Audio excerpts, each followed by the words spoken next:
yaaddanii beektuu laata? Utuu Waaqayyoo garaa nutti jabaate, utuu Waaqayyoo akka fuula isaa nutti guduunfee uumamni dachee kanarratti argamu hundumtiyyuu maayikiroo sekendii keessatti akka balleeffamu. Achi deebiseen seenaa tokko si yaadachiisa.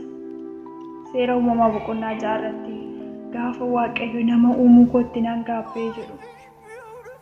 Waaqayyo maaliif nama uumuu isaatti gaabbee nama balleessuudhaaf murteeffate laata? Seera uumamaa boqonnaa 1 irratti duubatti achiyyuun isin deebisu.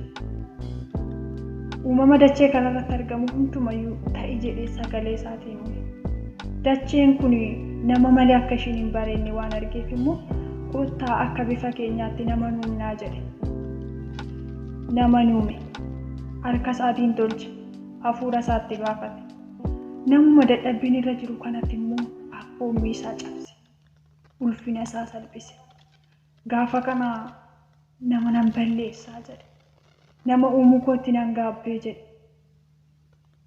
Bineensota uumuu isaatti hin gaabbine, biqiloota uumuu isaatti hin gaabbine, allaattiiwwan uumuu isaatti hin gaabbine, lubbu qabeeyyii dachee kanarra jiran uumuu isaatti hin gaabbine. Garuu nama uumuu isaatti gaabbe.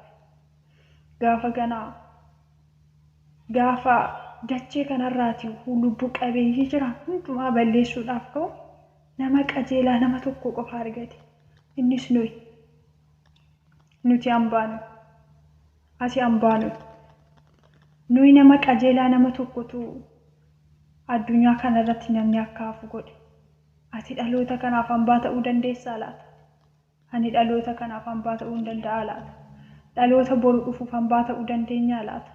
Utuu dheekkamsi Waaqayyoo dhufe eenyu toluu danda'a?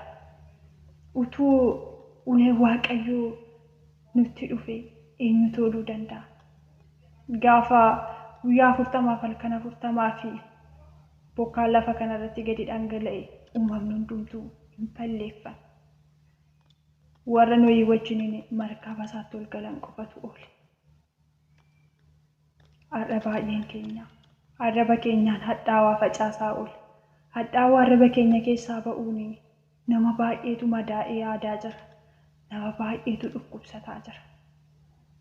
Kanaafiyyuu ulee Waaqayyo dhaloota baay'eetti dhufee jira. Dhaloonni baay'een beelaan dararamaa jira. Dhaloonni baay'een hongeedhaan dhumaa jira. Daa'immantu dhumaa jira. Lubbu qabeeyyiitu dhumaa jira. Yaaddanii beektuu laata? Tarii maatiin kee nyaatanii buluu danda'u. Ati nyaattee buluu dandeessa. Dhaloonni baay'een immoo beelaan dhumaa jira.